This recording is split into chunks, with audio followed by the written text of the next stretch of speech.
Hello everybody. Today I would like to talk to you about the importance of having skills while pursuing public health. Don't forget to subscribe to this channel and also tap the bell icon to get continuous updates on forthcoming videos. Every day I get a lot of CVs from students all around the country looking out for a job. Ideally, all of them would like to work in a metro city like Delhi, Mumbai, Bangalore. But what is it that an employer would be looking for while recruiting a person who has completed a master's in public health? It boils down to skill sets. Anybody who is entering the stream of MPH will complete it. But whether you have the ability, whether you have the talent, whether you have the capacity to deliver a program depends on how skilled you are and how well you have studied your 2 years masters in public health. So what is it that you need to keep in mind while doing public health? Whether you can write a research paper. When I mean a research paper, I am talking about an original research paper.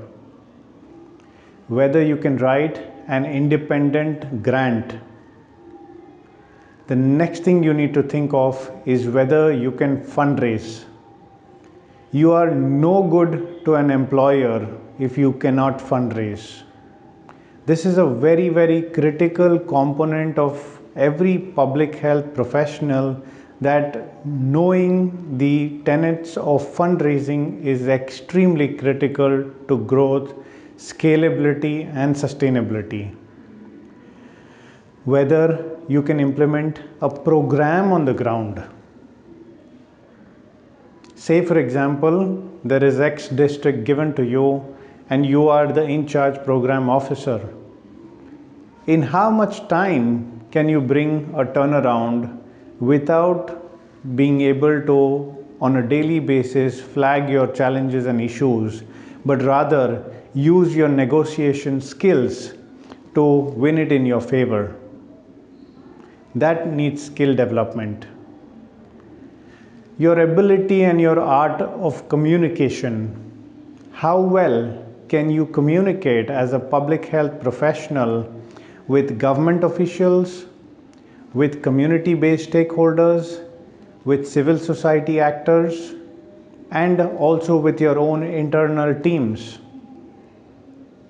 How well you can write letters, how well you can address officials, how well you can follow up on matters that need persuasion. A lot of times at an entry level, when I interact with public health professionals, they tell me that their expectation is 50,000 to 60,000 rupees a month. Now mind you, it's never about salaries, it's about output. If you are going to get 50 to 60,000 rupees a month and you're going to be a liability on your employer, why should you be recruited? Why is it not ideal to recruit somebody with a master's in social work or somebody with other backgrounds with the same ability as yours, with probably more efficiency as yours, with probably more talent to bring in grassroots level transformations?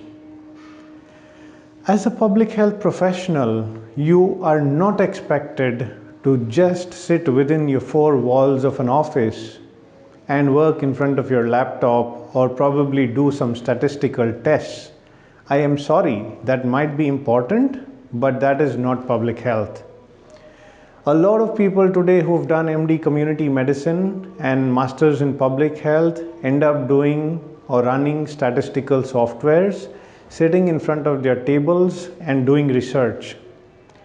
That can never ever bring in grassroots level change on the ground unless you go to the ground, make your hands dirty, see things for yourself, and then realize what works and what doesn't work, you are never going to be successful in implementing a program.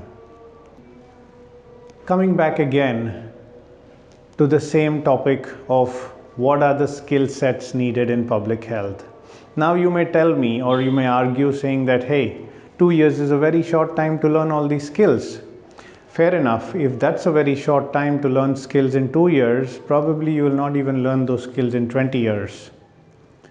While in public health, go for at least 5 to 10 conferences, attend at least 5 to 10 workshops, publish 3 to 4 research papers, write a book, go to the field, get your hands dirty. If your immediate supervisors don't encourage you to do this, you're studying in the wrong institution, at the wrong place, with the wrong people at the wrong time. And this is not your fault, but this is a systemic fault which you will have to, on your own, devise methods to improvise upon if you want to be successful. Once you finish your degree, try to go to a tier 2 city, tier 3 cities, go to rural villages, work there for 3 to 4 years, understand life in its fullness, understand cultures, understand nuances that people bring to the table of what works for them, why they do what they do. And then you will be left with 2 questions as you move forward in social development. The first question is, what can you do for them? The second question is, what can you learn from them? As you reflect on these ideas, moving forward on how you want to build your career, you will realize that much of your answers and much of your solutions lies within the community themselves. They will tell you very clearly what they want, how they want, and then you need to very gently, very kindly lead them to a thought process of change that would not just be an ideal desired goal, but something that would be an everlasting impression on their own lives. Remember, as a public health professional, you're not there to just train, treat, perform some research, or bringing some kind of policy change for few people. Your calling is very great. You're called for a purpose larger than yourself. This is why what you do with what you have truly matters in the end. Don't forget to subscribe to our channel and stay tuned for more public health updates. Thank you very much and have a wonderful day.